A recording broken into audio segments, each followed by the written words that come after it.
بتایا کہ یہودی کے وقت میں جو نبی آتے، ٹھیک ہے، وہ ان پہ یقین رکھتے تھے، ان کا ایمان تھا۔ مختلف انبیاء کرام آئے، انہوں نے اپنی دعوت دی کہ کلمے کی دعوت دی، اسلام پلانے کی کوشش کی۔ کیا وہ جو انبیاء کرام آتے تھے وہ نماز کی بھی دعوت دیتے تھے؟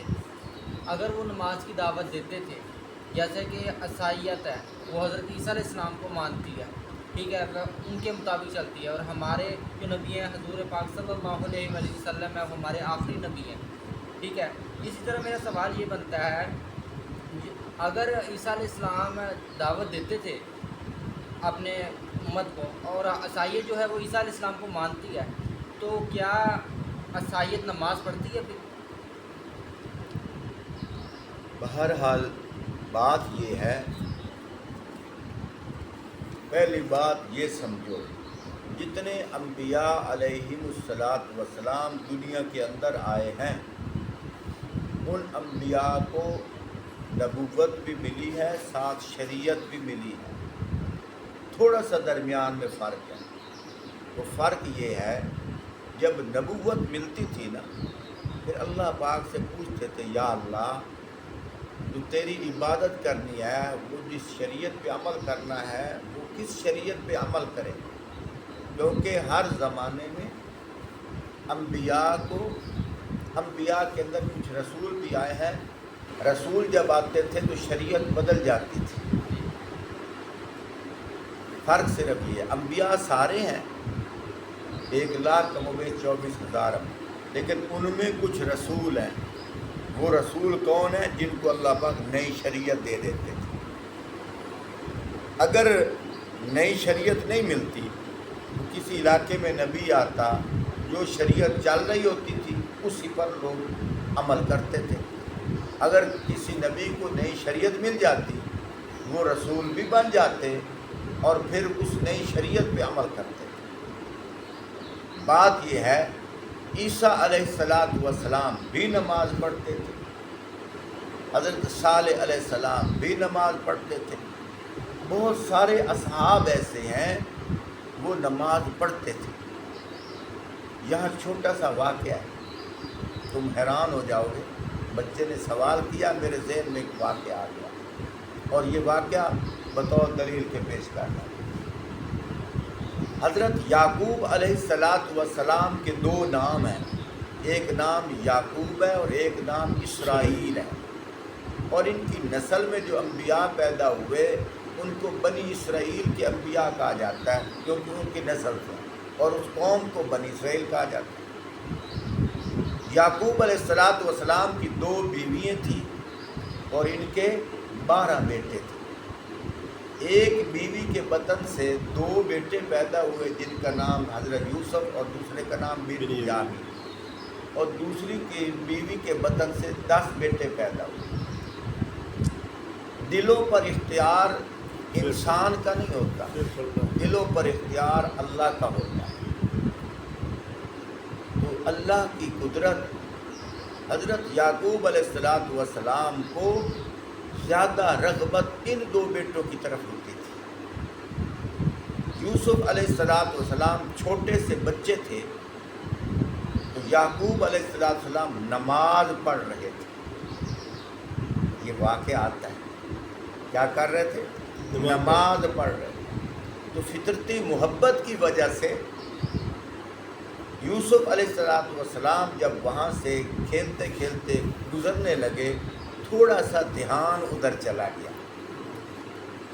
اللہ پاک نے وحی بھیجی، فرمایا اے یعقوب، جو نبوت ہوتی ہے اس کا تعلق صرف اللہ کی طرف ہوتا ہے۔ بات کرنے کا مقصد یہ تھا کہ تم جو عبادت کر رہے ہو، جو اچانک دھیان ادھر چلا گیا ہے، چاہے بھولے سے چلا گیا ہے، کیا دل کے اس برتن میں اتنی محبت تو اپنی اولاد کے ساتھ ہے نا؟ آپ نے یہ محبت بھی نکالنی ہے، اس جگہ پر بھی میری محبت کو بسانا ہے۔ اس کا مطلب یہ ہے کہ یہ جو بچہ ہے، میری محبت جو تیرے ساتھ ہے، تیری محبت میرے ساتھ ہے، درمیان میں یہ حائل ہو گیا ہے۔ فرمایا اے میرے نبی ہم اتنا بھی برداشت نہیں کرتے، اتنا بھی گوارا نہیں کرتے، اب دیکھو ہم کیا کرتے ہیں۔ پھر اللہ کی قدرت، اللہ کی طرف سے امتحان تھا، وہ جو دھیان چلا گیا تھا اس وجہ سے اللہ پاک نے حضرت یوسف علیہ السلام کو حضرت یعقوب سے کس بہانے سے دور کر دیا۔ یہ واقعہ کتابوں کے اندر آتا ہے، تو واقعہ سنانے کا مقصد نہیں ہے، مقصد یہ ہے کہ اس وقت وہ کیا کر رہے تھے؟ نماز پڑھ رہے تھے۔ اسی طرح غالباً حضرت یحییٰ علیہ السلام کے متعلق آتا ہے، ان کو قتل کرنے کے لیے جو لوگ آئے تھے اس وقت حضرت یحییٰ علیہ السلام مسجد میں نماز پڑھ رہے تھے۔ بہت سارے انبیاء کے متعلق آتا ہے جو وہ نماز پڑھ رہے تھے۔ حضرت زکریا علیہ السلام کا دیکھ لو، قرآن پاک کے اندر آتا ہے۔ زکریا علیہ السلام مسجد کے امام تھے، مسجد کے امام۔ ذالک من انباء الغیب نوحیہ الیک، انباء نبا کی جمع ہے، خبریں۔ اللہ پاک فرما رہے ہیں کہ وہ جو انبیاء گزرے ہیں ان کے واقعات جو ہیں میرے محبوب آپ اس وقت نہیں تھے، آپ تو اب پیدا ہوئے ہیں نا، اب وہ غیب یعنی چھپی ہوئی خبریں ہیں، میں ان خبروں کو وحی کے ذریعے آپ کو بتا رہا ہوں۔ ان میں سے خبر بتائی تیسرے پارے کا اندر ہے، ذالک من انباء الغیب نوحیہ الیک، فرمایا غیب کی خبروں میں سے، فرمایا وحی کے ذریعے ہم آپ کو خبر بتا رہے ہیں۔ وہ کیا بتا رہے ہیں؟ وما کنت لدیہم اذ یلقون اقلامہم ایہم یکفل مریم، فرمایا میرے محبوب آپ اس وقت وہاں نہیں تھے جب وہ کلمے پھینک رہی تھے اس وجہ سے کہ اس مریم کی کفالت کون کرے گا۔ وما كنت لديهم اذ يختصمون، نہ ہی آپ اس وقت وہاں تھے جب وہ جھگڑا کر رہے تھے۔ اب یہ واقعہ کیا ہے؟ واقعہ یہ ہے کہ بیت المقدس کی جو مسجد کی انتظامیہ تھی، بیت المقدس کی جو مسجد کی انتظامیہ تھی، اب جو مسجد کی انتظامیہ تھی، انتظامیہ تب ہے نا جب مسجد کا نظام چل رہا تھا، تب بھی بنی ہے نا۔ وہ بی بی مریم چھوٹی سی بچی جو ہے وہ آئی، ان کی والدہ لے کر آئی کہ میں نے منت مانی تھی کہ اللہ مجھے جو اولاد دے میں اس کو مسجد میں مدرسے میں اللہ کی ذات کے لیے وقف کر دوں، تو اللہ نے مجھے بیٹی دے دی، میں لے کے آئی۔ اب جو انتظامیہ بیٹھی تھی انہوں نے جھگڑنا شروع کر دیا۔ اب دیکھو میں نے ابھی قرآن پڑھا، وما كنت لديهم اذ يختصمون، آپ اس وقت بھی وہاں نہیں تھے جب انہوں نے، یختصمون کا مطلب ہے جھگڑا کرنا، وہ جھگڑا کر رہے تھے کس وجہ سے کہ اس مریم کی کفالت ہر متولی کہتا تھا یہ میرے سپورٹ کرو، میرے سپورٹ کرو، میرے سپورٹ کرو، جھگڑا کرنے لگے۔ تو حضرت زکریا علیہ السلام نے فرمایا اس کے رکھنے کا حقدار میں۔ انہوں نے کہا آپ کیسے؟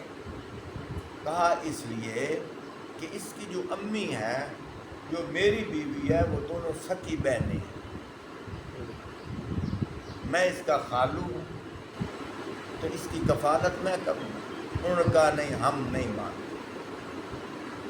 معلوم ہویا جیڑی مسجد انتظامیہ ہے اس ویلے بھی اپنے امام دے آکے، ہاں قرآن کہہ رہا ہے دیکھ لو۔